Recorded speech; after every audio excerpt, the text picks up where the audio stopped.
Okay, so it was 1996. I was 15 years old, and I was on a very under-supervised school trip to London, England. I was on the bus. I was just an awkward, happy kid, lots of acne. I looked over, and I saw somebody who looked a lot like me. Picture me, younger, 30 pounds heavier. He had curly hair, lots of acne, and I just kind of had my eye on him. His name was Teddy. The trip, like I said, very undersupervised. So Teddy and I ended up wandering the streets of London alone. I was 15 at 2:30 in the morning.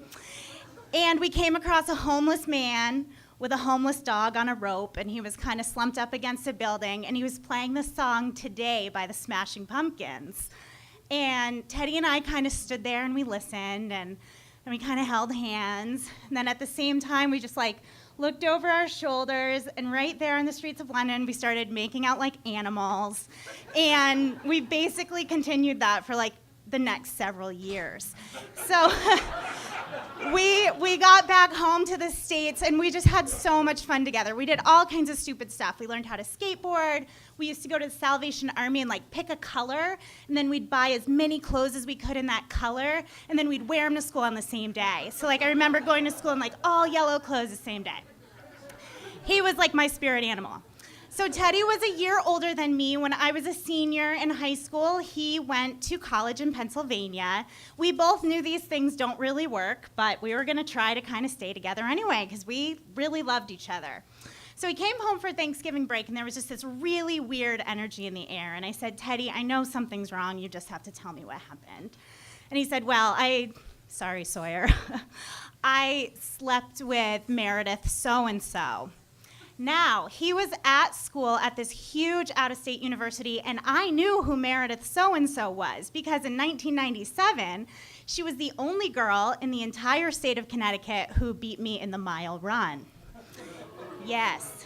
And that's when I learned that there is a very fine line between love and obsession, and I had one foot on each side.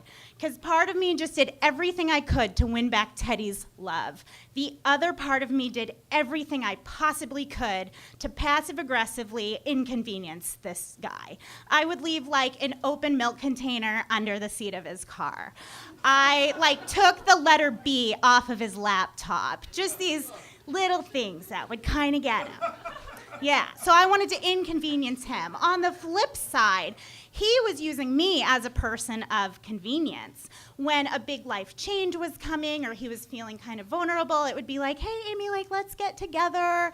I was a comfort to him. So right before he graduated from Penn, he called me and said, I can't believe you've never been down here to visit me at college. I'm about to move on to this new part of my life. You've never been here. Come see me. I said, sure, as long as you pay for the ticket. So he put it on his dad's American Express, and I made sure that I booked the plane ticket for an airport that was an hour and a half away from school to inconvenience him. So we went down to Philly and had the best, it's still to this day, it was one of the best weekends of my life. We just gallivanted all around the city. We revived our matching outfits. We photobombed all these people's wedding pictures, 5 different sets of people's wedding pictures. And that weekend, we both kind of knew that the childhood stuff was behind us.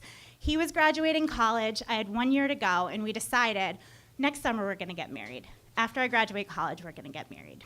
So I flew home that Sunday, and he didn't call me to see if I got in okay, and I didn't get an email to see if I got in okay. Wednesday rolled around, I hadn't heard from him, and I went to a volleyball game, and I met this other guy. And, that's fine. I'm on the market, I guess. Once again, thanks, Teddy. So 6 months later, I got engaged to this other guy. Well, of course, then I heard from Teddy. And 6 months later, I was getting ready for my wedding. My wedding was going to be in a day or two, and I got an air-mailed package from California. I opened it up. It was a tie-dyed letter, the paper was tie-dyed. And the only line I remember was, the thought of you marrying someone else makes me want to crawl out of my skin backwards. It was a letter letting me know that he was coming to stop my wedding. Yes. So I went ahead and I took out my fancy paper. It was plaid paper. And without any thought, I jotted down a note. He was actually already in town to do the thing. So I wrote to him and I said, please don't stop my wedding. Someday I hope you're this happy too. And then, I can't believe I'm about to say this, but it's a true story. I put the letter in the envelope. I ran it through the crack of my ass like it was a credit card machine.